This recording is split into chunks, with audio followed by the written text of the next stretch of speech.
مساء الخير. اهلا بيكم، يا رب تكونوا بخير. النهارده ان شاء الله وصفتنا كده باللحمه. وصفه كده سهله ولذيذه. مش بس كده، ده كمان اللحمه هتبقى معاها الرز في نفس الحله. وصفه سهله بجد هتعجبكم. بس قبل بقى ما نشوف الطريقه بتاعتنا، انا اسمي عفاف. ولايك وشير لو عجبكم الفيديو. ويلا بقى بينا نشوف الطريقه والخطوات اللي احنا هنمشي عليها علشان نطلع معانا الطبق الجميل اللي انتم شايفينه ده. ويلا بقى بينا نشوف الطريقه والمقادير.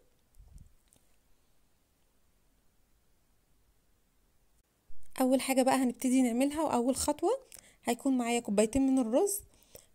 هنقعه في ميه وهسيبه كده لحد ما نحضر باقي المكونات. تمام، هسيبه ساعه لحد ما نخلص يعني.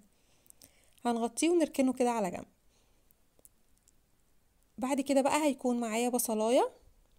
هبتدي ان انا هقطعها حلقات كده صغننه زي ما انتم شايفين معايا بالظبط كده. لو عايزه تكتري بصل تاني ممكن تضيفي بصله تاني، لان البصل هو اللي هينكه معانا الوصفه بتاعتنا. انا عملت واحده، انت لو عايزه تضيفي تاني ضيفي، هو المكون الرئيسي في الوصفه. وبعد كده بقى هيكون معايا لحمه متقطعه قطع صغيره. انا معايا نص كيلو من اللحمه مقطعاها مكعبات صغيره. انت ممكن تقطعيها في البيت، لا اما تجيبيها من عند الجزار تقولي له قطعها لي مكعبات صغيره اللي هي بتاعه الكباب. تمام. هغسلها طبعا كويس بالملح والميه. وبعد كده بقى هنروح على النار، هيكون معايا حله هنزل فيها كده بمعلقه من السمنه، وهضيف عليها قد معلقه كده من الزيت، وهسيبهم لحد ما يسخنوا. تمام.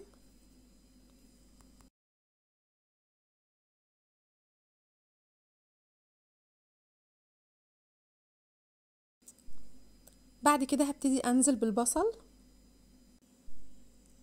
هشوح بقى البصل لحد ما يدبل معانا.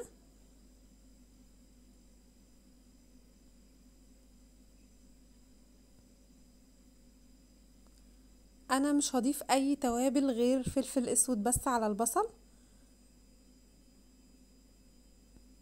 تمام. وهبتدي ان انا هشوحه كده لحد ما يدبل.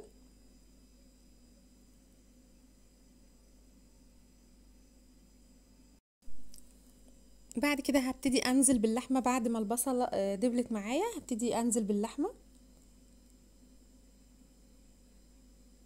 مع التقليب بقى. هنشوح كده في اللحمه، هنحمر اللحمه.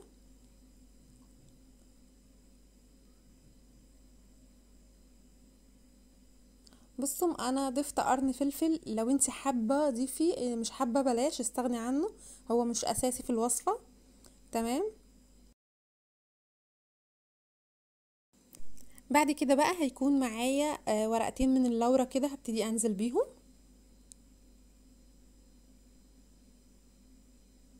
ابتدت كده، بص، يحمر معايا زي ما انتم شايفين كده.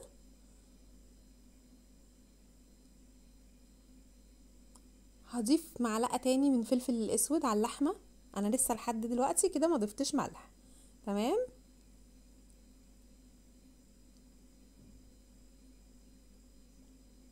بعد كده بقى هبتدي انزل بمية سخنة.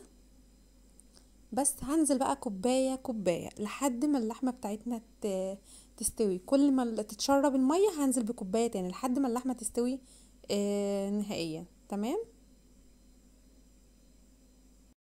في المرحلة دي كانت اللحمة شبه استوت. تمام. هبتدي انزل بقى بالملح. احنا عارفين ما ينفعش ننزل بالملح في البدايات عشان اللحمة ما تاخدش سوا معانا. اول ما حسيت ان هي ابتدت تستوي نزلت بالملح زي ما انتم شايفين. هديها تقلبتين كده. هسيب اللحمة تكمل سواها كده على النار، وهيكون معايا حلة هيكون فيها مية سخنة. هنزل بورقتين من اللورة. تمام. وهنزل بمعلقة من الملح. وبعد كده هبتدي انزل بالرز اللي احنا كنا ناقعينه. بصوا، الخطوة بتاعت الرز دي اعتبروا ان انتوا بتسلقوا مكرونة بالظبط كده. يعني احنا كده كأننا بنسلق مكرونة. هسيبه بقى على النار مع التقليب. بس مش عايزين الرز يتعجن معانا، يعني اول ما تلاقيه ابتدى ان هو يستوي تطفي عليه النار. تمام. هو كده اخد غلوة كده معايا.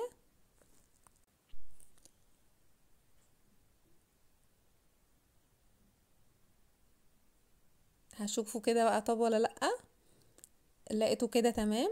هبتدي ان انا اجيب مصفاية وهصفي الرز، بس مش هغسله، هنصفي الرز بس. انا طفيت عليه وهو يعتبر دخل على السوا، انا ما سبتوش لحد ما اتعجن معايا او استوى خالص. وبعد كده هجيب الرز بعد ما صفيته وهنزل بيه على اللحمة بعد ما اللحمة استوت. تمام.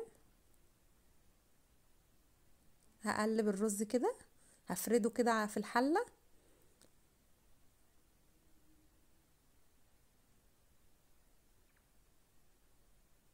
هشيل كده ورق اللورة وهغطيه بس لمدة 5 دقايق وهبتدي اطفي عليه. بعد كده هنروح للتقديم.